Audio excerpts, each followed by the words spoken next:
જય શ્રી રામ, જય બજરંગબલી. કાલે આપણે જોયું શિવજી અને હનુમાનજી રૂપ બદલીને મદારી અને વાનર સ્વરૂપમાં મહારાજા દશરથના મહેલમાં ગયા હતા અને ત્યાં બાળકોનું મન મોહી લીધું હતું. હવે આગળ મદારી ઊભો હતો એ દિશામાં દશરથ રાજાએ દ્રષ્ટિ દોડાવી, પણ મદારી ત્યાં ક્યાં હતો? સૌને ખેલમાં તલ્લીન બનેલા જોઈ એ તો ક્યાંક છૂ થઈ ગયો હતો. મહારાજે મદારીને શોધવા અનેક અનુચરો આસપાસ દોડાવ્યા, પરંતુ મદારી હોય તો મળે ને. મદારી તો મદારીના વાઘા ઉતારી દઈ કૈલાશ ભેગો થઈ ગયો હતો. વશિષ્ઠે મરકટ પર વેધક દ્રષ્ટિ કરી કહ્યું, મદારી હવે આવી રહ્યો. મરકટને માયા છોડાવવા તો મદારી અહીંથી ચાલ્યો ગયો. હવે એની શોધ કરવી નિરર્થક નીવડશે. મરકટ પણ મૂછમાં હસીને મનમાં ને મનમાં બોલ્યો, મહાદેવજી મને મૂકવા આવ્યા હતા? મારા આરાધ્ય દેવના હાથમાં મારો હાથ સોંપી ચાલ્યા ગયા. એમનું કર્તવ્ય પૂરું થઈ ગયા પછી અહીં શા માટે રોકાય? રાજકુમારો રાજમહેલમાં પાછા ફર્યા. મરકટ પણ રામજીની પાછળ પાછળ બંધન મુક્ત બની ચાલવા લાગ્યા. રામજીની પાછળ પાછળ રામજીના આવાસમાં પહોંચી ગયા. ત્રણેય ભાઈઓ પણ મોટા ભાઈના આવાસમાં આવી મરકટ ફરતા ઊભા રહ્યા. શત્રુઘ્ન કુમાર કપી માટે સુંદર રસદાર કેરીઓ લઈ આવ્યા. કેરીવાળો હાથ કપી તરફ લંબાવ્યો, પણ કપી તો વટનો કટકો હતો. રામજી તરફ દ્રષ્ટિ કરી, કેરી તરફથી મોઢું ફેરવી લીધું. શત્રુઘ્ન કુમાર તરત જ બોલી ઉઠ્યા, મરકટ કેવો કાબેલ છે મોટા ભાઈ, એને તો આપના હાથે અપાયેલા ફળ ખાવા છે. જાણે આપે વર્ષોથી એનું પાલન પોષણ કર્યું હોય એમ. આપની સાથે હળીમળી ગયો છે. હવે તો આપ જ આ કેરી આપના હાથમાં લઈ તમારા લાડકાને ખવડાવો. સ્નેહભરી દ્રષ્ટિ મરકટ પર કરી રામજીએ કેરી હાથમાં લીધી. પોતાની સામે અનિમેષ નયને જોઈ રહેલા મરકટ સામે કેરીવાળો જમણો હાથ લાંબો કર્યો. મરકટે કૂદકો મારી રામજીના હાથમાંથી કેરી લઈ લીધી. મરકટની આ ક્રીડા જોઈ ચારેય રાજકુમારો આનંદની કિકિયાર કરી ગેલમાં આવી ગયા. પછી તો કપી રાજકુમારીની સાથે ને સાથે જ રહેવા લાગ્યો. રાજકુમારોમાં સૌથી આગળ રામજી રહેતા. રામજીની પાછળ પાછળ કપી ચાલતો. રાત્રે સૂવાનું પણ રામજી સાથે જ રાખ્યું હતું. રામજી છત્ર પલંગ પર પોડી જતા ત્યારે એ પલંગને નીચે ડાયો ડમરો બનીને કપી સૂઈ જતો. કૌશલ્યા માતાએ કપીને સૂવા માટે પારણું બનાવરાવ્યું, પણ પારણું પારણાને ઠેકાણે રહ્યું. કપીને કંઈ ને કંઈ કેટલોય સમજાવ્યો, પણ એને તો રામજીના ચરણો સમીપ જે આનંદ મળતો હતો એ સોનાના પારણામાં પણ નહોતો મળતો. કપીને તો રામજીના સાનિધ્યમાં અતિશય આનંદ આવી રહ્યો હતો. સદાય રામજીની સમીપ રહેવાનું મળે તો કેવું સારું એમ એ હંમેશા મનમાં ઝંખ્યા કરતો. પણ એક સરખું સુખ કોઈને કદીએ મળતું નથી. રામજી સાથે વિયોગ થવાનો એ કરુણ દિવસ આવી પહોંચ્યો. રાક્ષસો દ્વારા ભંગ થતા યજ્ઞોનું રક્ષણ કરવા રામજીને લેવા વિશ્વામિત્ર આવી પહોંચ્યા. રામજીએ કપીને એ દિવસે પોતાની પાસે બોલાવ્યો. એના કાન પાસે મુખ લાવી બોલ્યા, હનુમાન, હું તને પીછાની ગયો છું. તું મારી સાથે ખૂબ ખૂબ ખેલ્યો.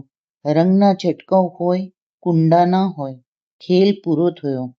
હવે ખાંડાના ખેલ ખેલવાના દિવસો દૂર નથી. હનુમાનજી હાથ જોડી બોલ્યા, પ્રભુ, આપનાથી વિખૂટા પડતા મન માનતું નથી. મને આપના ચરણોમાં પડ્યો રહેવા દો. આપના ચરણોમાં તો ત્રિભુવનનું રાજ્યપદ મળી ગયું હોય એટલો આનંદ આવે છે. રામજીએ પ્રેમથી પીઠ પ્રસરાવતા કહ્યું, હનુમાન, તું તો મારા હૈયાનો હાર છે. તારા માટે મારા અંતરમાં પ્રેમ સાગર ઉમટી રહ્યો છે, પણ ભાવના કરતા કર્તવ્ય ચડિયાતું છે. કર્તવ્યના કંટાળી કેડી પર હવે આપણે ચાલવાનું છે. ગુરુ દક્ષિણા ચૂકવવાની વાત તું ભૂલી ગયો લાગે છે. ગુરુ ઋણ સૌ ઋણ કરતાં મોટું છે. મોટા ભાઈ વાલીના ત્રાસથી ત્રાસેલા સુગ્રીવને તારા જેવા કોઠા ડાયા મંત્રીની ખાસ જરૂર છે. તું હવે જલ્દી ત્યાં પહોંચી જા. હનુમાનજી એક ચિત્તે સાંભળી રહ્યા હતા. રામજીના વિયોગની વાત વસમી લાગી રહી હતી. એમના મુખ પર કંડરાયેલી વ્યથા રામજી સ્પષ્ટ જોઈ શકતા હતા. રામજીએ કહ્યું, હનુમાન, મારા અવતાર કાર્યનો આરંભ હવે થવાની તૈયારીમાં છે. લંકેશ રાવણના દુરાચારથી ધરા ધ્રુજી ઉઠી છે. ઋષિમુનિઓ, સંતો, ભક્તો અને પ્રજા ત્રાહિમામ પોકારી ગઈ છે. એનો વધ કરી ધરતી પર ધર્મની પુનઃસ્થાપના કરવાનો વખત આવી પહોંચ્યો છે. મારા આ પવિત્ર કાર્યોમાં તારો સહકાર મને ખૂબ ઉપયોગી થઈ પડશે. હું શું ઉપયોગી થઈ પડીશ પ્રભુ? હું તો માત્ર એક સામાન્ય વાનર છું. ના, તું વાનર નથી, તું રુદ્રનો અવતાર છે. રુદ્ર પણ મારું જ રૂપ છે. રુદ્ર અને હું જુદા નથી. અમને જુદા સમજનાર ભવાટ વીમાંથી બહાર નીકળી શકતા નથી. રાવણે વાલીને સાધ્યો છે. વાલી પોતાના નાના ભાઈ સુગ્રીવના લોહીનો તરસ્યો થશે. પરાક્રમી મોટો ભાઈ પોતાની ચાચર માફક ચોળી ન નાખે એ બીકે બિચારો ઋષમુખ પર્વત પર એકાંતવાસ સેવા લાગશે. એ વેળા તું એની પાસે હોઈશ તો એ ભયમુક્ત થશે. તારે એક પંથ ને બે કાજ થશે. ગુરુ દક્ષિણા ચૂકવાશે અને આપણું કામે આગળ ધપતું રહેશે. હનુમાનજી મસ્તક નમાવી આંખો મીચી રામજીની એક એક સૂચનાઓ ભક્તિભાવે મનમાં ઉતારી રહ્યા હતા.